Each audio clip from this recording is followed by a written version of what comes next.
Bonjour à tous, c'est Fleur, Fleur de Vie, médium énergéticienne. Je vous retrouve aujourd'hui pour les runes en lien avec le signe des Gémeaux, le signe astrologique du 21 mai au 20 juin. C'est un signe d'air comme la Balance et le Verseau, de polarité masculine et c'est un signe mutable, c'est-à-dire qu'on arrive en fin de saison, donc à la fin du printemps. Il est gouverné par la planète Mercure, on verra quelles sont les répercussions sur le caractère des personnes au signe du Gémeaux. Et l'opposé de ce signe, c'est le Sagittaire. Donc quand on a une nouvelle lune en Gémeaux, dans cette période-là, la pleine lune est en Sagittaire. L'origine du signe, alors on retrouve déjà ce signe, il était déjà connu par sa constellation en Mésopotamie et en Égypte ancienne. Et finalement, il se rapproche de la tradition indo-européenne des jumeaux divins. Castor et Pollux, donc les Dioscures chez les Grecs, Romus et Romulus chez les Romains, les Ashvin chez les Hindous, Lugh chez les Celtes, et puis plus tard Merlin et Blaise. Bref, je vous laisserai faire vos recherches, mais il y a énormément de choses à découvrir par rapport à cette symbolique des jumeaux divins. Également, les jumeaux divins ils sont en lien avec la domestication du cheval et le rétablissement de l'harmonie divine par la lumière. C'est pour ça qu'on a un lien avec Lugh. Et puis, par la suite, je vous expliquerai quel est le lien avec la mythologie nordique, avec les runes. Gémeaux, c'est en fait le mot en français ancien pour dire jumeaux, et c'est un dérivé du latin au pluriel gemini ou gemini. C'est un signe double, comme la Balance, qui est aussi un signe d'air, et les Poissons. Et par cet aspect air, de l'élément air, et en plus avec la planète Mercure, ça nous donne des personnes qui sont très axées sur la communication, avec un contact facile, une légèreté dans leur approche, le côté ludique de la vie, et aussi un côté touche à tout et une grande adaptabilité. Mais parfois, on peut sentir une certaine inconstance ou une superficialité, voire même un manque de sincérité ou de manipulation. Par rapport aux runes, alors j'ai trouvé beaucoup de runes qui se rapprochaient de ce signe des Gémeaux. J'étais même étonnée au départ de trouver autant de choses. Alors, on peut déjà voir au niveau de la rune Éoise, donc c'est la 19e rune du Futhark ancien, déjà une symbolique par rapport au cheval, parce que Éoise c'est la rune du cheval. On voit aussi que cette rune, elle peut être constituée de 2 fois la rune Lagouze, que je vous montre ici. Voilà, et dans le... Donc, on voit 2 fois cette rune. C'est également 2 fois la rune Issa, excusez-moi, ici, avec au centre la rune Kénaz. Donc, on a cet aspect double. Finalement, avec cette idée de 2 axes qui sont réunis par le feu sacré. Donc la conscience. Et c'est ça la rune Kénaz, c'est la rune de la flamme sacrée. Donc finalement, c'est la conscience qui rééquilibre nos 2 polarités, masculine et féminine, matérielle et spirituelle. On peut voir aussi 2 personnes qui se tiennent la main ou qui s'embrassent, également 2 chevaux qui se frottent le museau, si on regarde bien la graphie. Donc on retrouve cette symbolique du cheval, donc des jumeaux divins, dans cette rune. C'est finalement la symbolique de la symbiose entre l'homme, le cheval, en tout cas une symbiose créée par un partenariat ou un binôme qui fonctionne dans l'aspect positif.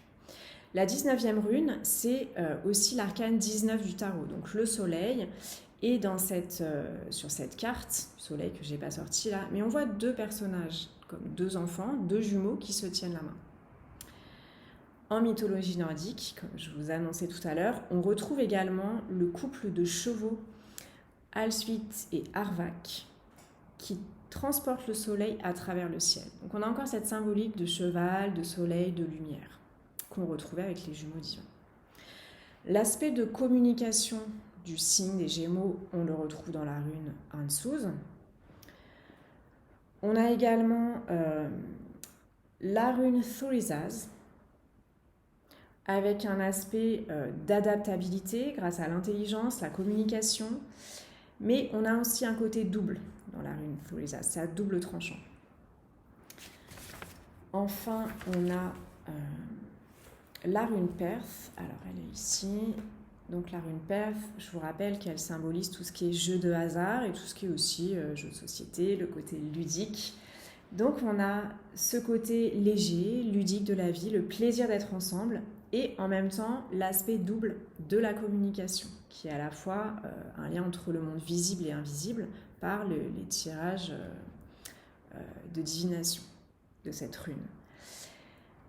On a également cet aspect d'intelligence créatrice à travers la rune Perth, qu'on retrouve aussi dans les signes d'air, les autres signes d'air que sont la Balance et le Verseau. Enfin, on peut trouver aussi dans la rune Ingwaz ce côté touche-à-tout des Gémeaux, créativité et potentiel à faire fleurir. Donc finalement, on retrouve à travers de nombreuses runes cette personnalité riche qui demande à approfondir la conscience et les intentions pour ne pas tomber dans l'aspect sombre dont je parlais tout à l'heure des Gémeaux et pour aligner donc l'intention et ancrer les actions dans la matière. Ne pas rester seulement dans cette légèreté de l'air. On va voir si on a autre chose pour compléter déjà cette lecture très riche du signe des Gémeaux. On va voir ce que nous disent les runes pour compléter la symbolique du Gémeaux à travers les runes. On retrouve Kénaz. Kénaz, qu'on avait, je ne sais pas si vous la voyez bien avec la luminosité, qu'on avait vu dans la rune Ehwaz, qui est là, qu'on peut voir aussi dans la rune Ingwaz, hein, c'est deux Kénaz finalement qui fusionnent, d'où cet aspect de potentialité, hein, c'est les feux divins qui fusionnent ensemble pour créer quelque chose de nouveau.